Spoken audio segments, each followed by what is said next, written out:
Ситуация на востоке Украины должна быть урегулирована на дипломатической основе. Желаем положить конец развитию тревожных событий. Президент Турции Реджеп Тайип Эрдоган выразил эти взгляды на совместной пресс-конференции после встречи с находящимся в Турции президентом Украины Владимиром Зеленским. Эрдоган сказал, что Турция готова оказать всю необходимую поддержку в этом направлении. Черное море должно оставаться морем мира. Наша цель – восстановить мир и процветание на Черном море. Мы не хотим любой ценой нарастать напряженность в нашей общей географии. В связи с этим мы обменялись мнениями с моим дорогим другом Зеленским. Эрдоган выразил надежду, что конфликт между Россией и Украиной будет разрешен путем диалога на основе Минских договоренностей. В последнее время эскалация напряженности в регионе нежелательна. Мы верим в важность разрешения нынешнего кризиса мирным и дипломатическим путем в рамках территориальной целостности Украины и требований международного права. Организация по безопасности и сотрудничеству в Европе ОБСЕ продолжает и должна продолжить выполнение своей сложной миссии по восстановлению мира в Донбассе на Украине. Важно, что эта миссия наблюдателей также основана на условиях безопасности. В этих вопросах каждый должен внести свой вклад.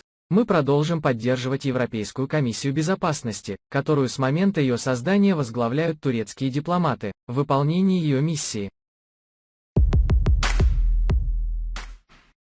Мы довольны принципиальной и неизменной позицией Турции в отношении территориальной целостности и суверенитета Украины. Президент Украины Владимир Зеленский, находящийся с визитом в Турции, выразил эти взгляды на совместной пресс-конференции после встречи с президентом Турции Реджепом Тайипом Эрдоганом. Зеленский сообщил, что предоставил турецкой стороне подробную информацию о временно оккупированных украинских землях Донбасса и Крыма, а также обратил внимание на нарушение прав человека в Крыму. Зеленский поблагодарил Эрдогана за участие в форуме Крымской платформы и встрече в Киеве 23 августа. Эта встреча станет очень важным сигналом для Украины и ее партнеров в вопросах оккупации Крыма и защиты прав украинского и крымско-татарского народов.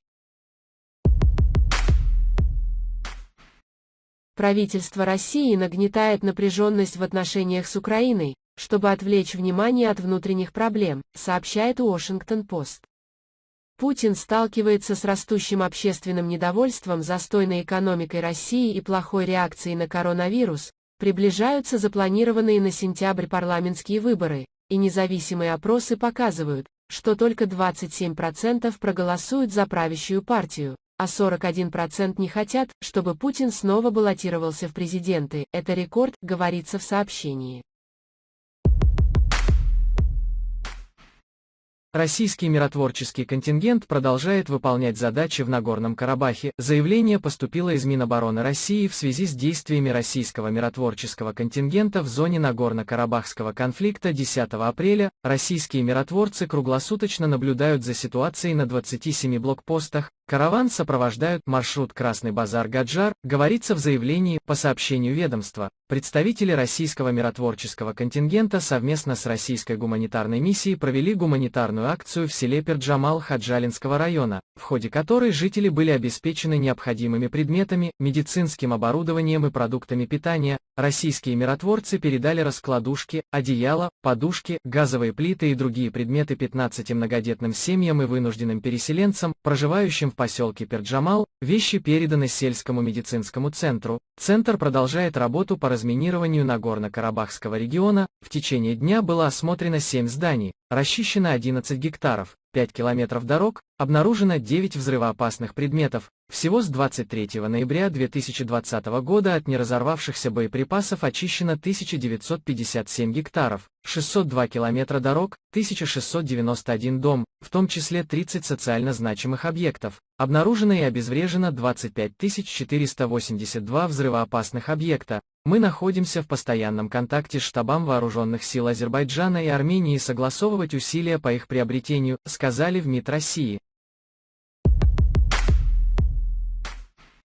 Лидер Северной Кореи Ким Чен Ын приговорил своего министра образования к смертной казни. Провал комиссии по образованию был расследован, и было обнаружено, что некоторые педагоги критиковали политику правительства. Министр образования, не сумевший реализовать принципы северокорейского режима, был казнен за недостаточное количество видеозвонков и жалоб на загруженность министерства.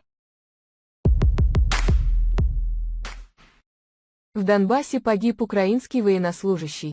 Об этом сообщает пресс-центр штаба операции Объединенных сил Украины в Facebook.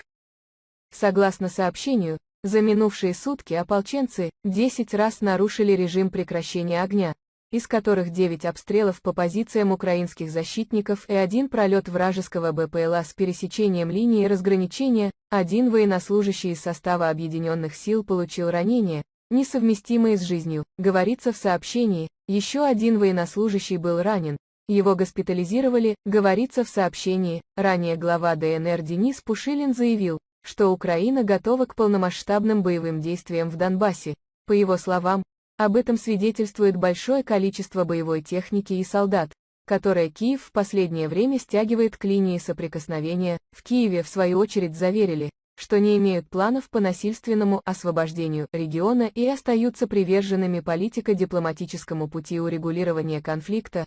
Полный запрет на ведение огня вступил в силу в Донбассе 27 июля 2020 года. Сторонам конфликта нельзя использовать беспилотники вблизи линии соприкосновения, размещать вооружение в населенных пунктах. Кроме того, запрещается совершение наступательных и разведывательно-диверсионных действий.